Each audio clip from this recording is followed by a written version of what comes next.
las noticias en Televistazo con Alfonso Espinosa de los Monteros y Teresa Arboleda. Muy buenas noches, amigos. La inclusión en el nuevo Código Penal de la figura del linchamiento mediático no encuentra apoyo del oficialismo en la respectiva comisión legislativa. La figura literaria, convertida ahora en figura legal, ya está en la Ley de Comunicación. Teresa. ¿Qué tal, Alfonso? Amigos, bienvenidos. Sí se aprobaría, en cambio, la penalización por difundir información reservada del Estado. Hay asambleístas a favor de esta tesis. Con Félix Narváez vamos al legislativo. En singular acto público, la legisladora gobiernista María Augusta Calle pidió que se penalice el llamado linchamiento mediático. Dijo que lo hace por 500 personas con este conflicto que lo atribuyó a las denuncias de los medios de comunicación. Han sido 5 años en que mucha de la prensa que está ahí se concertó en calumniarme. Lo pidió a la Comisión de Justicia que tramite el posible nuevo Código Penal, aunque no todos sus miembros acudieron al acto. Parte de la comisión y autoridad de la Asamblea, Marcela Aguiñaga, aclaró que Alianza País no ha tratado lo del linchamiento, que además ya está en la Ley de Comunicación. Yo siempre creo más en las sesiones administrativas que a penalizar conductas. El presidente de la Comisión de Justicia, Mauro Andino, fue parco, mientras su colega opositor Luis Fernando Torres denunció lo que cree son las reales intenciones del linchamiento mediático.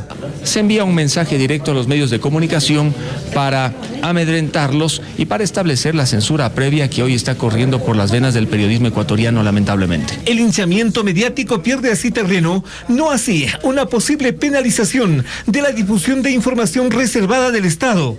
El propio secretario nacional de Inteligencia, Pablo Romero, advirtió que este grave delito debe ser sancionado. Que se añada como conductas delictuales transmitir, divulgar o reproducir toda información clasificada. El comisionado oficialista Gabriel Rivera no descartó penalizarlo, pero con excepciones. Si es que una información reservada de cualquier estado, olvidémonos del estado ecuatoriano, contiene evidencia de violación a los derechos humanos, no puede ser reservada. La Comisión de Justicia escucha así a varios sectores y prepara su informe final sobre el nuevo Código Penal. El alcalde Jaime Nebot de la ciudad de Guayaquil hace pocos minutos hizo un llamado a los guayaquileños a estar alertas ante una eventual intención del gobierno de construir un puerto de aguas profundas fuera de la ciudad. El burgomaestre asegura que el puerto marítimo es el motor de crecimiento y desarrollo de la urbe más poblada del país. Paul Martillo nos resume. En un video entregado a medios televisivos, el alcalde de Guayaquil defendió la actividad portuaria de la ciudad. Dice que pone al descubierto las intenciones del gobierno de trasladar el puerto marítimo de la ciudad. Se está estudiando el nuevo puerto entre Pozorja y Chanduy. Y Chanduy es en la provincia de Santa Elena. Guayaquileños, si el puerto marítimo no se construye en Pozorja, límite de Guayaquil, el puerto ya no estará ubicado en nuestro cantón, sino en otro cantón, o en la provincia de Santa Elena. Señaló que más del 70% de la exportación no petrolera sale por el puerto marítimo de Guayaquil y que especializar a cada uno de los puertos del país terminará afectando a los guayaquileños. La idea es especializar cada uno de estos puertos. Por ejemplo, Puerto Bolívar especializarlo en frutas, Esmeraldas especializarlo en automóviles. Eso, en castellano, quiere decir, óiganme bien, que por el puerto de Guayaquil ya no se podrá exportar banano, sustento del puerto y de nuestra economía. El alcalde apoya la construcción de un nuevo puerto de aguas profundas en Pozorja. Cuestiona que el gobierno haya procedido a revocar la autorización para que una operadora internacional invierta en el ansiado proyecto. Lo que es inadmisible y absurdo es impedir que se siga desarrollando en Guayaquil, en Pozorja, con dinero privado, es decir, sin que le cueste un solo centavo al pueblo ecuatoriano, el puerto de aguas profundas. Finalmente hizo una advertencia. Guayaquileños, óiganme bien, la actividad portuaria es el motor del crecimiento y progreso de Guayaquil. Destruirla o afectarla es destruir o afectar el empleo, el movimiento económico y el bienestar social de ustedes. Se espera en las próximas horas la versión de autoridades del gobierno. Y precisamente en Guayaquil, legisladores del Movimiento País cumplieron una amplia agenda de actividades. En declaraciones públicas se refirieron a la probable reforma constitucional que permitiría la reelección indefinida de Rafael Correa. Criticaron también la gestión social cristiana en el municipio porteño. Asambleístas de gobierno encabezados por la titular del Parlamento llegaron a Guayaquil para desarrollar algunas actividades. Allí Gabriela Rivadeneira contó que se analiza la posibilidad de viabilizar la reelección del presidente Correa.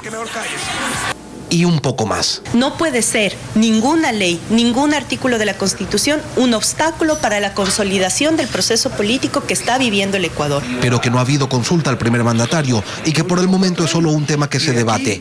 Aunque la reelección, ella cree que no es un tema que dependa de Rafael Correa. Con mucho respeto a nuestro compañero presidente y a su familia, por supuesto, pero Rafael le pertenece al pueblo ecuatoriano por mayoría y por mandato popular. Más tarde, en un conversatorio con la Asociación Ecuatoriana de Radiodifusión, la presidenta criticaba el trabajo de Jaime Nebot en Guayaquil. ¿Cuántas décadas han pasado? Más de 40.000 habitantes de un territorio abandonados, excluidos del desarrollo, violentados en sus derechos integrales, niños sin saneamiento, sin agua potable, sin alcantarillado. Me refiero a todos los habitantes que están en el sector del Monte Sinaí. Postura que fue secundada por la segunda vicepresidenta Marcela Aguiñaga, quien se refirió a la distribución del presupuesto del municipio porteño. Se invierte aproximadamente $52 por habitante en los barrios de clase media. Entiéndase por ello Urdesa, Kennedy, Alborada, entre otros, que no quiero decir que esté mal, quizás está muy bien. Lo que quiero decir es que a las clases y a los barrios populares como Las Orquídeas, Bastión Popular, Flor de Bastión, se invierte $9 por persona en regeneración urbana, es decir, 6 veces menos. Eso sí, hicieron hincapié en que ninguna de las acciones que el gobierno desarrolla en la ciudad, entre ellas la reforma que permitirá legalizar los asentamientos irregulares del noroeste, tienen un objetivo electoral. Que a nadie se le ocurra pensar eso. La empresa Chevron busca comprobar que la sentencia que la obliga a pagar $19.000 millones a los afectados de la Amazonía es un fraude gestado con injerencia del gobierno. Del otro lado, Ecuador denuncia una campaña de desprestigio por parte de Chevron con el único fin de evitar el pago de la indemnización. El juicio está por cumplir 20 años. Jacqueline Rodas nos informa.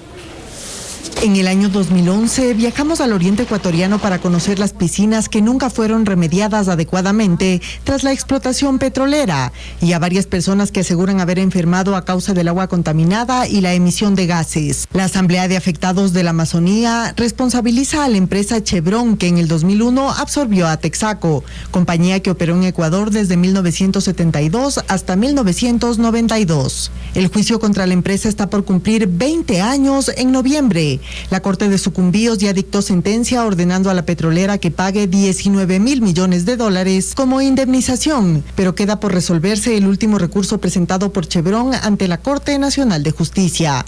Mientras tanto, al momento existe tensión entre Ecuador y la empresa estadounidense. En las redes sociales, Chevron lleva una activa campaña mostrando videos y documentos con los que intentan probar que la sentencia es producto de un fraude y que el actual gobierno habría incidido en la justicia.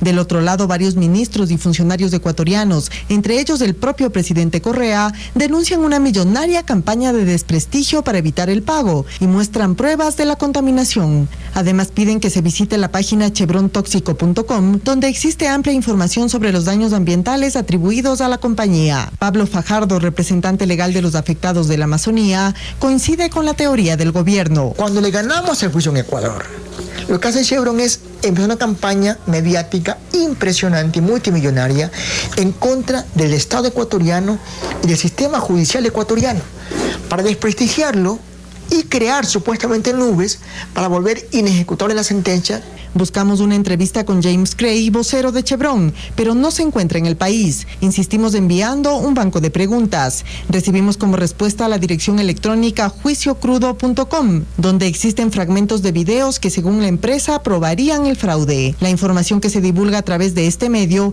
es rechazada por Diego García, procurador general del Estado ecuatoriano. En ningún video que usted pueda ver en la página web que promociona Chevron para perseguir al Ecuador En ninguno de esos videos usted encontrará actuaciones ilegítimas de personas que representen oficialmente al Estado. El juicio privado entre Chevron y los afectados de la Amazonía no es el único en este caso. La empresa demandó al Estado ecuatoriano por controversias comerciales y hasta el momento le ha ganado $96 millones. Ecuador pidió la nulidad de esta sentencia, recurso que aún no se resuelve. Además, existe un tercer proceso en Estados Unidos. La petrolera demandó por fraude a los abogados que defienden a los afectados de la Amazonía. Su juzgamiento se ha fijado para el próximo 15 de octubre. Gracias por su sintonía. Al aire, una imagen de la llamada Fuente Cibernética de Guayaquil, ubicada en la avenida Barcelona y la calle Portete. La fuente configura diversos juegos de agua con iluminación LED y una gama de colores de combinaciones distintas. Seguimos informando.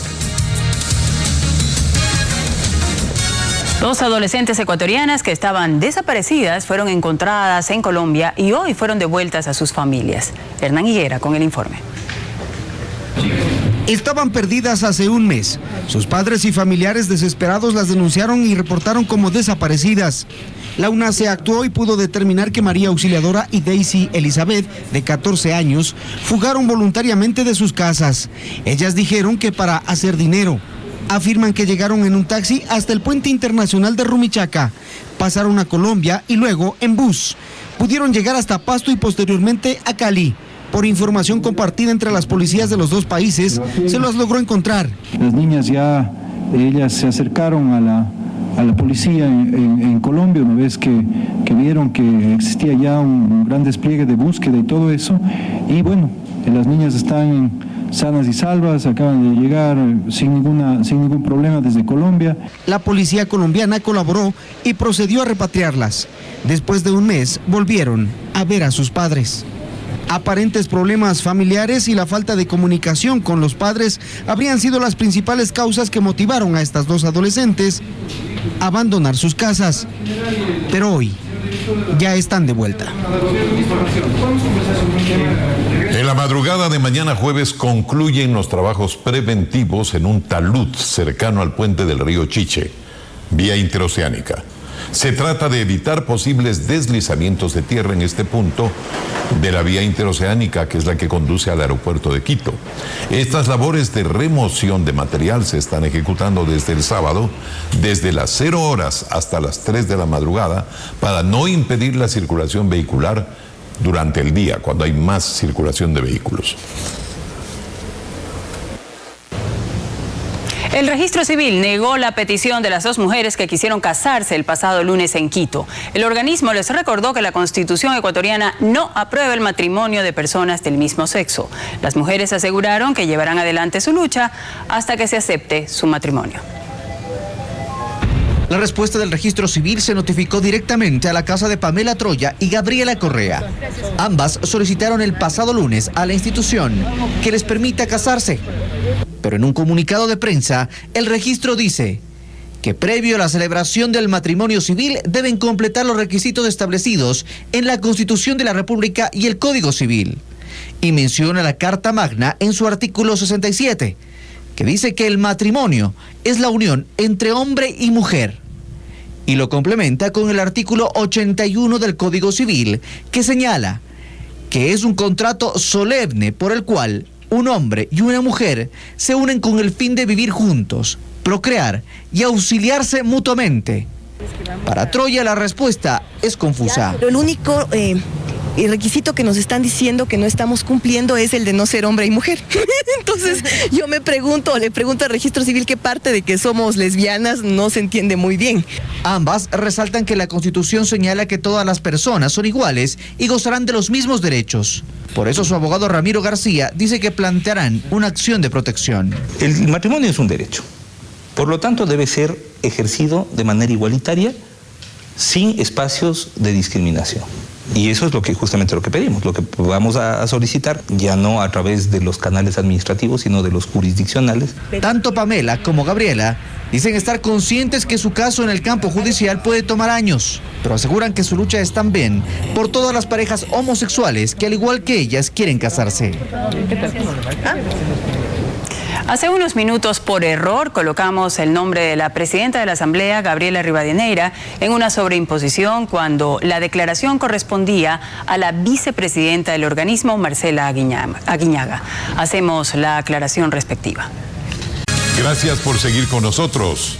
Y ahora nos vamos a la parte oriental de la capital para ver el tráfico en el intercambiador conocido como el Trébol, estratégico sector en el que se distribuye el tránsito vehicular del y hacia el Valle de los Chillos, proveniente del norte, centro y sur de la ciudad. Seguimos con más información. Esta tarde, el presidente Rafael Correa firmó el decreto ejecutivo con el que asciende al actual general inspector de la policía, Rodrigo Suárez, al grado de general superior, la más alta jerarquía dentro de la institución policial. El general Rodrigo Suárez, quien cumple los dos requisitos básicos referentes al tiempo de servicio y al cargo que ostenta como comandante general, se convierte en el segundo policía en alcanzar este rango en los 15 años que rige la ley de personal de la policía. Es el primero en la última década y, según el decreto de su ascenso, es un reconocimiento al trabajo logrado durante su periodo al mando y los resultados en la lucha antidelictiva. Arrancó en todo el país el control para la verificación del uso del bono Joaquín Gallegos Lara, que se otorga a quienes atienden a personas discapacitadas. La medida se implementa para garantizar el buen uso de este aporte del Estado tras la detección de inconsistencias en varias provincias. Bessie Granja nos informa cómo se desarrolló el proceso en su primer día. En la isla Trinitaria, en el sur de Guayaquil, la brigada de la Secretaría Técnica de Discapacidades llegó a casa de Maribel León, ¿Cómo está? Muy bien. que los esperaba junto a su pequeña Jordana. La menor de 8 años tiene parálisis cerebral. ¿Las terapias cuántas veces las? Luego de constatar algunos datos, Maribel nos cuenta qué le dijeron. Que está muy bien cuidada y que siga adelante, que eso es lo que ellos están esperando, de que nosotros como madres de familia, cuidadoras de nuestros hijos, seamos responsables. Como ella, cientos de cuidadores de personas con alguna discapacidad fueron visitados en todo el país, como parte del proceso de verificación del uso del bono Joaquín Gallegos Lara, que la Secretaría Técnica de Discapacidades puso en marcha este 7 de agosto. La autoridad de este organismo en Guayas nos cuenta qué novedades encontraron durante el primer día. Muchos de los casos cumplen con los criterios de responsabilidad, ¿no? Las inspecciones se realizarán hasta el próximo 17 de agosto. De hallarse alguna inconsistencia, se suspenderá la entrega de este beneficio. Y por esas supuestas inconsistencias, se bloqueó anteriormente el bono a más de 2.000 beneficiarios. En Quito, las autoridades verificaron esos casos. Uno de ellos, el Dinés, que cuida a su pequeño de 4 años y ya no recibe los $240 mensuales por este beneficio. Sí, me sorprendió que me hayan bloqueado, ¿no? Sin embargo, esta suspensión se puede revertir. Por eso se le está haciendo este momento una nueva encuesta con la base del registro social para poder determinar, tener la calificación real. Los resultados de la verificación serán entregados al Ministerio Coordinador de Desarrollo Social, que decidirá quiénes continuarán o no recibiendo el beneficio. Les presentamos ahora la historia de Leopoldo Ortiz, ecuatoriano que vivía en la indigencia en Nueva York y que por años no tuvo contacto con su familia. Nuestra cadena aliada en Nueva York, Telemundo, logró que ecuatorianos residentes en ese país financiaran el regreso de Leopoldo a Ecuador. Rafael Hernández conversó con los familiares que ya hacen preparativos para su recibimiento. La historia la difundió nuestro aliado en Nueva York, el canal Telemundo. Leopoldo Ortiz tiene 80 años y hace 12 salió de Ecuador para buscar trabajo en Estados Unidos. Pero las cosas no salieron como él planeaba y ahora vive una situación económica precaria. Yo vendía DVD, empecé a vendía 10, 4, 5, empecé no vendía nada, ¿no? Y esos eran los días que pasaba sin comer. Recién hace unos días, por una llamada telefónica, los Ortiz recibieron noticias de él. En ocasiones llegaron incluso a preguntarse si seguía con vida. Hoy visitamos a Marcos, el hijo, en su casa en Guayaquil. Por años, Leopoldo prefirió no contactar a su familia en Ecuador. Yo no quería decirle nada a mis hijos. Me daba vergüenza decirle a mis propios hijos, porque yo siempre les había dicho que mi de mi padre mismo que me decía a mí, si algún día te pasa alguna cosa grave, por más grave que sea, si tú lo puedes remediar, no tienes por qué conversar a nadie ni le pidas favor a nadie. Al ver el reporte de Telemundo, ellos se enteraron de la real situación del papá, abuelo y bisabuelo de esta casa. No sabíamos cómo hablar con él, si iba a regresar, no iba a regresar, si tenía su compromiso, porque no se sabía nada de él. Las lágrimas también son de felicidad, porque un grupo de ecuatorianos de Nueva York financió el pasaje de regreso de Leopoldo a Guayaquil. Aquí, pobre y humildemente, no le faltará lo que requiera, pues él. Ya yo no tengo papá ni mamá, ni mi suegra, es el único que queda, entonces no le podremos dar riqueza, pero amor sí tenemos para dar. Las más pequeñas de la casa son bisnietas de Leopoldo, que no lo conocen en persona. Todos aquí ya cuentan las horas para este reencuentro con la cabeza de familia. Les doy gracias a ustedes y al mismo tiempo les doy gracias a Dios, porque Él me ha hecho un milagro.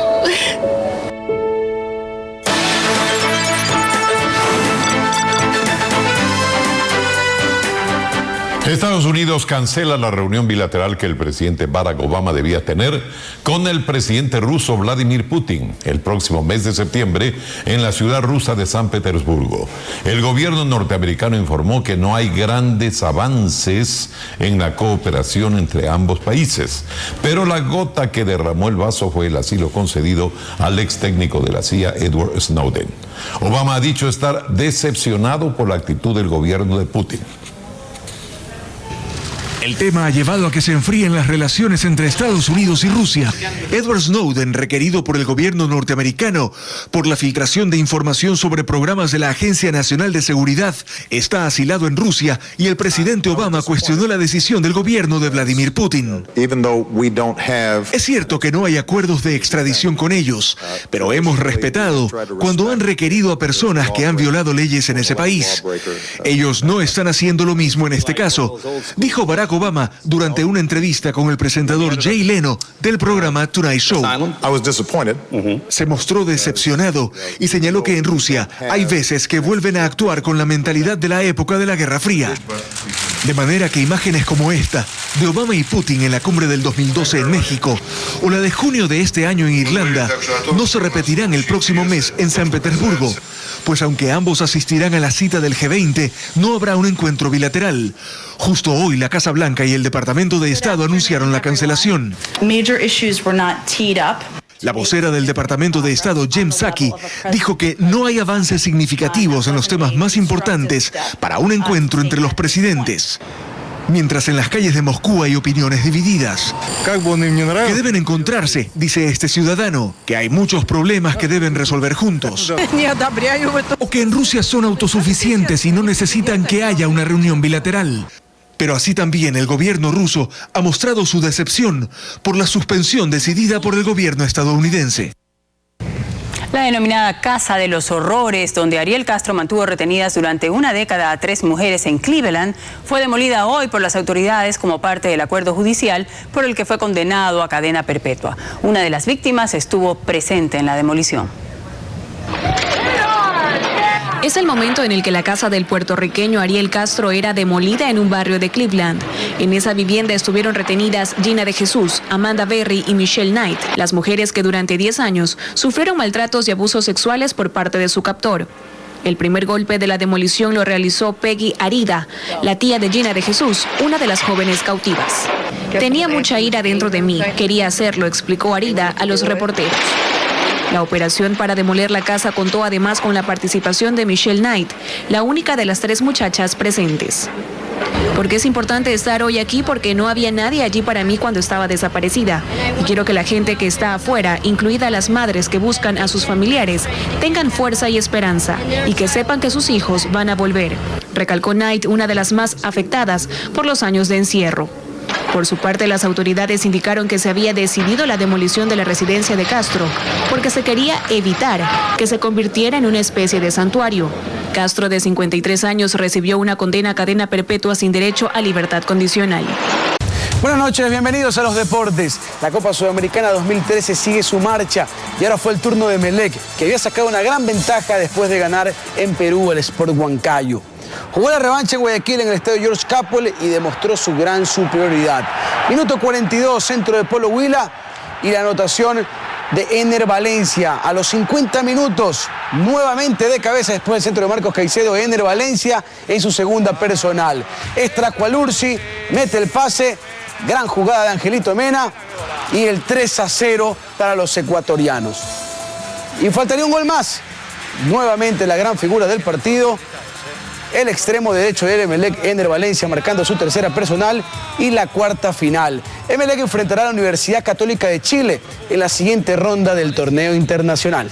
Los dos habilitados. El equipo de Liga de Loja ya está en el país. Primero llegaron a Guayaquil antes de trasladarse a la capital lojana. El presidente del club, Jaime Villavicencio, contó las peripecias que pasaron en Venezuela. José Vicente Ponce con el reporte. El único en hablar al llegar a Guayaquil fue el presidente del club Liga de Loja, Jaime Villavicencio, mostrando el cansancio y malestar tras permanecer más de 15 horas en el aeropuerto de Barquisimeto en Venezuela, donde incluso durmieron en el piso. El directivo cuenta las peripecias. Y una vez que íbamos a abordar al avión, nos comunicaron que definitivamente no se podía hacer eso. Comenzaron a llamar, a hacer trámites y a las 2:30 de la mañana nos dijeron que el avión no puede salir, indicando de que la hora que había planificado la aerolínea era a las 12 en punto de la noche. Como era a las 12:15, ya no era el día 6, sino el día 7 de agosto, no podía volar el avión. Los lojanos empataron a un gol con el Deportivo Lara, clasificando a la segunda ronda de la Copa Sudamericana, pero al final resultó muy costoso. Villavicencio irá más allá. Vamos a presentar una queja a Cancillería y también vamos a presentar una demanda a la aerolínea, porque ustedes conocen que hemos hecho un gran esfuerzo económico. Los lojanos se concentrarán ahora en Liga de Quito, su rival de la séptima fecha del campeonato ecuatoriano. Para que pueda redimirse. Nacional de Paraguay será el próximo rival de Liga de Loja en Copa Sudamericana. Esto tras empatar con Die Strongest de Bolivia. Miriam Zambrano nos amplía la información sobre el encuentro que se jugó esta tarde. El primer tanto lo marcó el visitante nacional a los 9 minutos a través de Silvio Torales. Jair Alexander Reynoso del cuadro boliviano puso el empate para el dueño de casa apenas arrancó el segundo tiempo. The Strongest buscó en adelante el gol de la clasificación pero no lo consiguió, resignando así el pase a la siguiente etapa a los paraguayos que pudieron anotar de visita. En el partido de ida también empataron pero sin goles, con lo que Nacional se convirtió en el próximo rival de Liga de Loja que iniciará la segunda etapa de la Copa Sudamericana en Asunción. En la despedida les contamos que la convocatoria de Reinaldo Rueda sigue generando diversas opiniones en cuanto al planteamiento que se aplicaría para enfrentar al campeón del mundo España. Esto en el amistoso que se va a jugar en el Monumental en la próxima semana en la ciudad de Guayaquil. Nuestra compañera Paula Camposano conversó con el técnico Humberto Pizarro para conocer su punto de vista. España visitará a Ecuador el próximo 14 de agosto para disputar un amistoso en el Estadio Monumental. Y pese a que Vicente del Bosque aún no confirma la lista de convocados, la Furia Roja traería a muchas de sus estrellas, por lo que la tricolor deberá ordenar mejor sus líneas en relación a lo que se vio ante Argentina. Ecuador tiene que mejorar mucho en su defensa, tiene que mejorar mucho también en su ataque. Por el hecho de salir a buscar el partido, fue muy desordenado. La ofensiva debilitada tras la muerte de Cristian Benítez será objeto de análisis para Rueda, quien aún cuenta con Felipe Caicedo, pero estaría buscando quien lo acompañe. Para el técnico Humberto Pizarro, habría dos opciones claras. Hay otros jugadores que quiere observarlo, como el caso de Narciso Mina, va a querer observar en este partido. Inclusive, me atrevo a decir que en determinado momento utilizaría al jugador Montero también como delantero. El retorno de Edison Méndez a la selección sorprendió a más de uno luego de un año de estar fuera por lesión. Mientras que en la saga, además de un rostro nuevo, el de Gabriel Corozo de Liga de Quito, hay cuestionamientos sobre el rendimiento de algunos convocados. El caso de Erazo, el caso de mismo Paredes, no se encuentra en un gran momento. De esta manera, Ecuador se prepara para jugar su cuarto amistoso del año. En los anteriores ha obtenido 2 victorias y una derrota. Buenas noches amigos, soy Samantha Mora y vamos a iniciar, gente, con la triste noticia que enluta a muchos en Ecuador y en Miami. Hoy murió la locutora Betty Pino luego de estar 3 semanas en coma. María Cecilia Moreno se contactó con una de sus mejores amigas y esto fue lo que le contó. Veamos.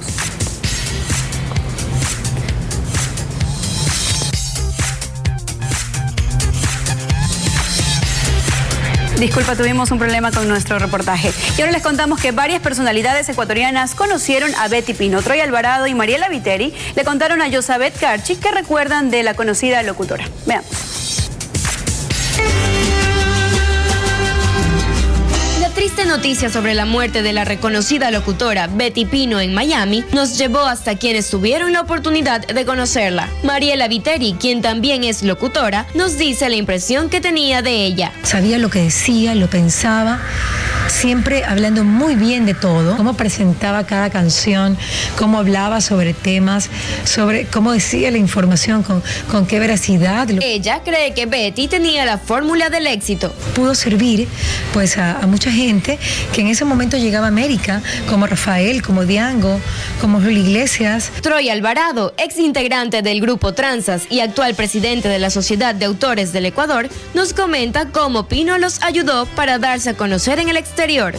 Nos ayudó, nos trataba de conseguir contactos con mucha gente de la industria, ¿no?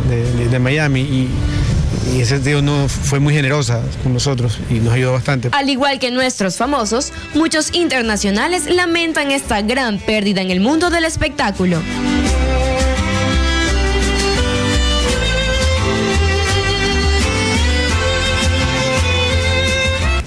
Y en otras noticias, la mexicana Patti Cantú está en Ecuador. La actriz, cantante y compositora comentó que apoyará una campaña de salud y ofreció detalles de su nueva producción musical.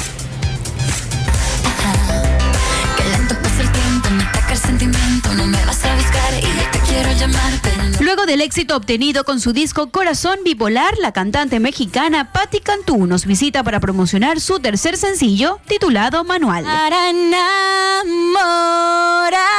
Es una canción que es un instructivo de cualquier persona que cree en el amor y que lo entiende como algo que se vive un día a la vez. La multifacética Patti ha sido invitada a ser parte de la campaña Lazos, que tiene como objetivo ayudar a quienes padecen cáncer. Me toca grabar una canción al lado de Fausto Miño, al lado de Mirela Chesa, y bien emocionada, una campaña que nos va a traer de regreso y nos va a juntar en un escenario en septiembre. Ha posado para varias revistas internacionales, aunque no es modelo, figura entre las mujeres más deseadas. Pero si deseas saber más de ella, este viernes a las 5:30 de la tarde se conectará con ustedes a través de un videochat en ecuavisa.com. Allí Patti Cantú responderá preguntas y, quién sabe, hasta cantar. Y como les mencionamos al inicio de nuestro segmento, hoy murió la locutora Betty Pino luego de estar 3 semanas en coma. María Cecilia Moreno se contactó con una de sus mejores amigas y eso fue lo que le contó. Aquí está con nosotros Cristian Castro, lo tenemos en primera fila. Esta madrugada murió en Miami la locutora ecuatoriana Betty Pino, quien llegó a Estados Unidos en la década de los 70 con el sueño de ser una gran profesional en la radio. Y vaya que lo logró, al punto de ser llamada la gurú de la música. Esto nos lo afirma una de sus mejores amigas desde hace 36 años, Nini Ruiz, quien es una conocida publicista y actualmente tomó el papel de vocera de su familia. Le llamaban el gurú de la música porque en los años 80 y 90 cualquier artista que pensaba sacar un disco o algo siempre se dirigía a Betty Pino porque ella era la que decía si un tema iba a ser un éxito. Hizo grandes amigos como Julio Iglesias, quien además es padrino de su hija mayor. La familia completa de Pino estuvo presente y unida en este duro momento, pues habían llegado a Miami antes por la enfermedad de una de sus hermanas, pero fue Betty la que sorpresivamente enfermó y partió, y su mamá se llegó a despedirse de ella.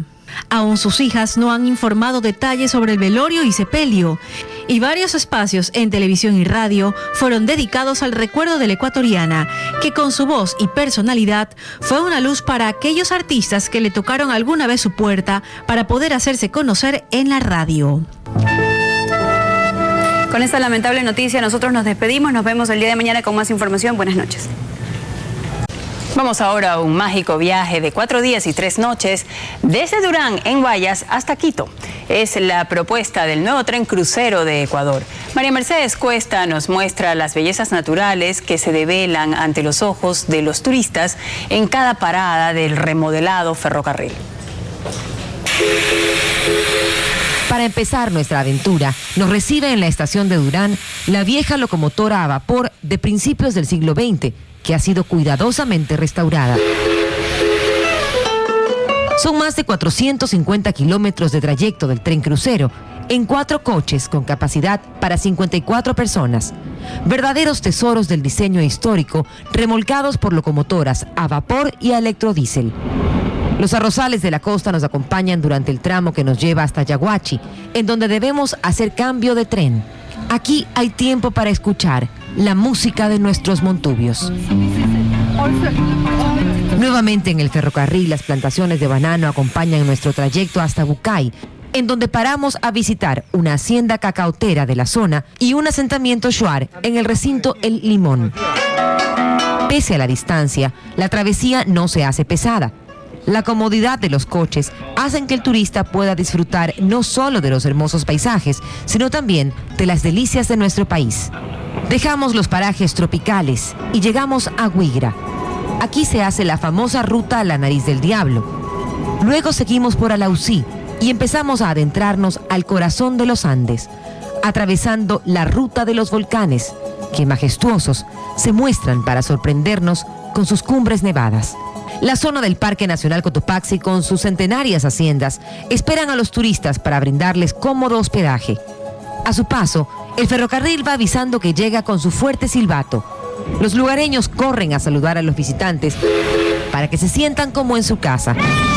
Acompañados por la hermosa vegetación del páramo andino ecuatoriano, con su flora y fauna, sus verdes paisajes y sus lagunas, dejamos atrás los bellos atardeceres para continuar en esta ruta del tren de ensueño, el que recorre el bosque nublado y llega hasta la antigua estación de Chimbacalle, que nos recibe en la capital de la República.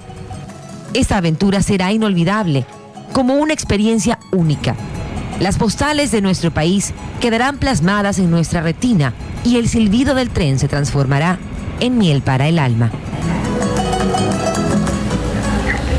Qué hermoso es nuestro país, ¿no? Si usted se anima a vivir esta experiencia, el paquete de 4 días cuesta cerca de $1,000. Bueno, pero el paisaje más impresionante que tenemos en nuestro país, el cruce de la cordillera por vía férrea. Bien, amigos, con este mensaje pues nos despedimos. Gracias por acompañarnos en esta emisión.